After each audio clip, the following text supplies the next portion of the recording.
Eliza, thank you very much for joining. It's a pleasure. Eliza, you're junior school art teacher. Yes. When did you come to MIS? I came August of 2018. Okay. Yeah. Great. You had an international career before joining MIS. Yes, this is my fourth international school. Oh, wow. And I had already been at a big school in Europe before coming here, but right before here, I was teaching in the Caribbean. Oh, whereabouts? Trinidad and Tobago. Oh. Yeah. How was that? It was wonderful. I definitely had a bit of culture shock when I first came here, as well as weather shock. The first snow was in October that year. That early. So what made you come to MIS from Trinidad and Tobago? I wanted to move back to Europe, so I was looking primarily at schools in Europe, and I had visited Munich. And what I really liked about the area was that you could get a lot of what you would want in a city, as well as really good hiking and being out in nature really easily. And I think that Munich is a great place for that. And I was hoping it would be like that, but living here, it really is. You could be in the city one weekend and hiking the next. And I really like that. So you're not disappointing. No. Okay. And what do you find most rewarding about working here at MIS? I do feel like I have the things that I need to do my job most of the time. I've got a great classroom. I've got a lot of resources to work with. And I really like that. And I think international education in general is rewarding. I like to see how we can use art as a way to make connection and learn about each other's cultures and draw connections between them. What do you think is the biggest difference if you look back at your international school at Trinidad Tobago and here? I would say one of the unique things about here, because I have been at a few other international schools, the campus is really quite incredible. That being said, it is far away from things. It's not like you can go grab a coffee somewhere during the day. Everything's kind of got to be here for you and contained. But the fact that we have all of this forest and fields around us is really cool. I don't even remember now what I was going to say beyond that. Okay. Is there something else? No, that's fine. Okay, that's fine. But yeah, that's. And you also came with your family? No, I came here single. Oh, okay. Yeah. I met my husband here, and then we've had our baby here. Your husband is not working at MIS? He does not. He is from India, but he's a German citizen now, and we just met here. And, okay. Yeah. And how is it living here in Bavaria? It's lovely, really. You get used to the quirks of it over time. I think at first, everything being closed on Sunday drove me a bit nuts. And sometimes I still wish I could get things done. But the idea that there's a whole day that's like, just enjoy your family, just, go for a hike, take some rest, you don't have any agenda. I kind of like that now. And I do think that I am still very frequently impressed by how beautiful the nature is here, the mountains and the forests around us. I think that that's really special and unique here. You also have Bruce, your son. Yeah. How is he enjoying the area, the school, everything? I think it's a lovely place to have little kids. He goes to a very small kita. Yes. And across the street is like a dairy farm, and there's cows that he sees every day. And it's just got this very sort of small country village feeling, and I think that's kind of a cool experience to have for somebody little. I think that the healthcare and support from sort of the healthcare system for children is pretty good. Whenever we've had emergencies or needed to see someone, we've always been able to get what we need. So I appreciate that. Is there also any challenging things about having a small kid here? Yeah. Having a spouse here who is also not German? What do you think is really challenging? I mean, the language stuff can be challenging. It's not the easiest language to learn. I haven't actually learned that much German. My husband is a much better speaker. But aside from the language, I think, we are far from family support. Yes. And one of the issues that we've had is that the Kita system got pretty overwhelmed by the Corona Kinder boom, which I would be a part of. And they've been short-staffed. And for example, we signed up for one where the hours are supposed to be 7:30 to 5. And I don't think they've stayed open till 5 for the last year and a half. They close early now. And so there's been issues like that. We were even at one Kita that closed completely because they were so short-staffed. So that has been a little bit of an issue. MIS is my only international school that doesn't have a 3-year-old program. Yes. So if we did, he would already be here with me. I'm looking forward to having him here in August, and that's going to be good. But that's the one part that can be a little challenging. When your kids are under 4, the Kita system can be hard to find a stable situation. Okay. Do you have any recommendations for new joiners who also bring a small kid with them? I think understanding that the whole system is a bit difficult and complicated, and having patience for navigating through it. There are a lot of options. There's things like Tagesmutter instead of Kita at a certain point and stuff like that.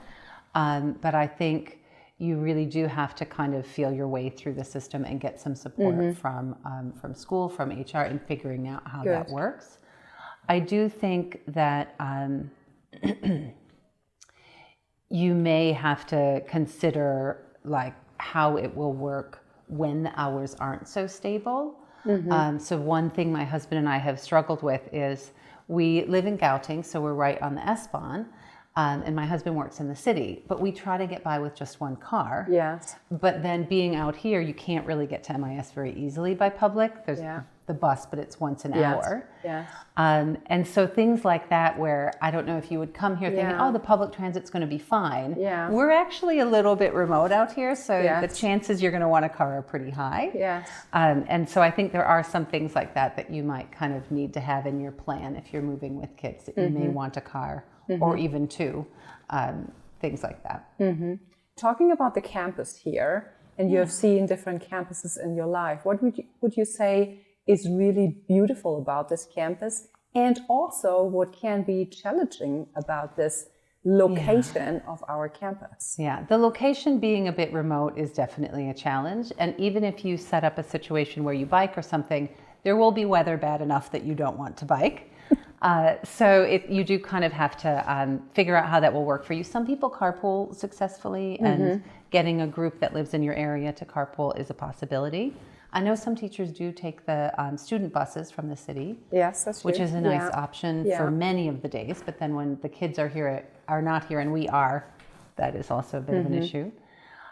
So having the campus be a little bit remote can be challenging. It is a very spread out campus, and so we don't always make connections with the other parts of the school because we're all in our separate areas. And that's a little different from being in a building where you're all kind of in the same space. Yeah. It was something that I understood when I came here. I think we talked about it in my interviews, that like, just be aware that our campus is really spread out. You might not see the other divisions much and stuff. What's nice about it is we do have some really cool spaces to work in here. I was able to customize my room to exactly what I wanted, which is very cool. And then the outdoor spaces are pretty incredible. And the mountain view. Some days walking in, it's hard not to be moved by how beautiful that is. Yes, yes. Sometimes it feels like being at a vacation spot, right? Think, oh no, I need to start working now. Not looking all the time out of the window. Just admiring. Yes. Eliza, we prepared some questions and I would like you to give a short answer. Your favorite Bavarian food? I struggle with Bavarian food because I'm celiac and I have a gluten-free diet. So I can't eat a lot of it. So I would probably say sausage. Okay. Anything that you don't like about Bavarian food? I don't like a lot of vinegar flavor, and there are a lot of vinegary kind of potato salad type. Yeah. Okay, good. Okay. Your favorite holiday spot or festival in Bavaria?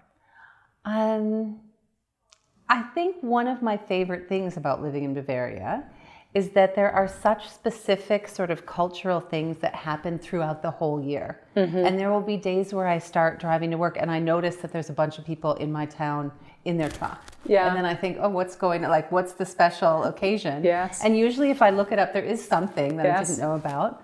And I think it's quite cool to watch the year go around. All the seasons are marked with little festivals and things like that. And I do like that a lot. Do you have a dirndl? I have 4.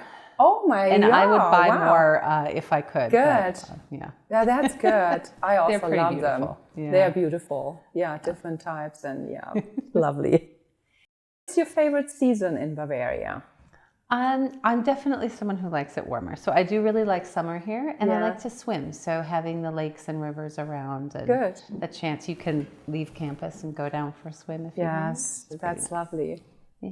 So would that be also your best recommendation for summer activity? I do think it's very cool also to head down to the mountains in any season really, and just take the cable car up high, and you don't have to work that hard to hike all the way up there, but you can enjoy the views and hike once you're up. Yes. I think that's quite cool. And what do you do during winter time? I like when it's snowy in winter. I lived in Holland for a very long time, and it's a much grayer winter. Yes. Here it'll be cold and sunny, and then the snow is quite bright, and that's a bit cheerful.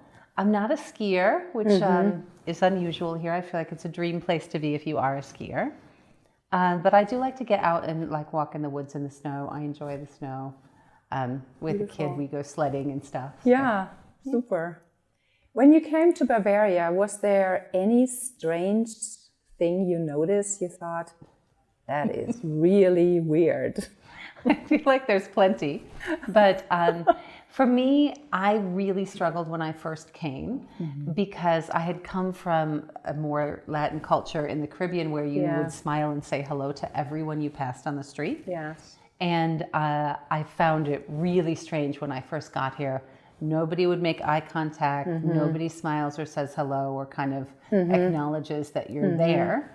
And it took a while to understand that that's not necessarily coldness, but that people kind of give each other their space, and it's not expected to do that kind of warm greeting to someone that you don't know. But that was actually hard for me to get used to at first. Do you think that changes over time?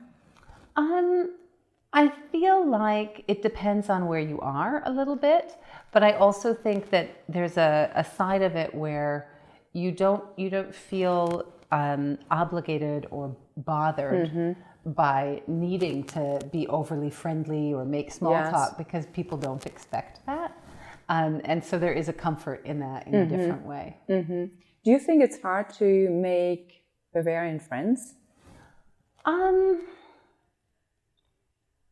Yes and no. I think there are some people that are really open, and I think even just through like Kita with my son, there have been some families that are super eager to speak English with us, and they want to have international friends. That's something that they value. But I wouldn't say that everyone is going out of their way to try and make new friends. So I think there are some situations where it's not so hard, and you'll find the people that are interested in it. But it isn't definitely like the most outgoing, friendly sort of attitude. Yeah. Okay. Is there anything on your bucket list that you say, this is what I definitely need to do in Bavaria or see in Bavaria that you haven't done yet? I have not done some of the Zugspitze. You can go up way at the top, right? Yes. That's still on my to-do list. You can also take the gondola. Right. But isn't there something where you hold this cable and you go really high? If you want to go really up, yes. See, I'm interested but you don't in have that. to. I really like heights, so I actually think I might like it. Good. But I haven't done it yet. And then I haven't been to that part of the forest with that forest walk. Okay. And that's kind of on my short list of things that I'd like to do. And then some of the things I've done. I thought it was actually super cool to be here during COVID when everything was shut down. Yeah. And because I have a dog, Yes. we were still allowed to like go places to That walk is the true. dog. That's true, So yes. I have all of these pictures hiking like near Neuschwanstein Yeah. with the dog and no other people, Yes. which never happens. It's always Never.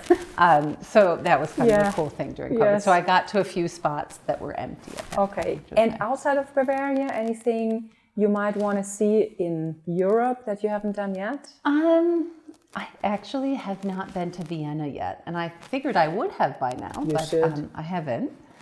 I would say living here, I also have enjoyed being able to get to northern Italy really easily, to the lakes and stuff like that. I've done quite a few trips like that, which is nice. Wonderful. Any recommendations you want to give to new joiners regarding MIS, regarding Bavaria, regarding being a mom? I think it is a wonderful place. I think it does help to understand that, maybe while there is good public transit, it probably is something that you can't 100% rely on, especially for getting out here. I think it's nice to come into living here with the idea that maybe a car is something you're going to want. And I do think it's a place that you can settle in for a while. I think if you come and go very quickly, you may not be able to really get to know the way that Bavarians show warmth and kindness because it isn't very quickly seen on the surface, if that makes sense. Yes, that makes sense. Yeah. Thank you very much, Eliza, for coming. All right. It was a pleasure. Thank you.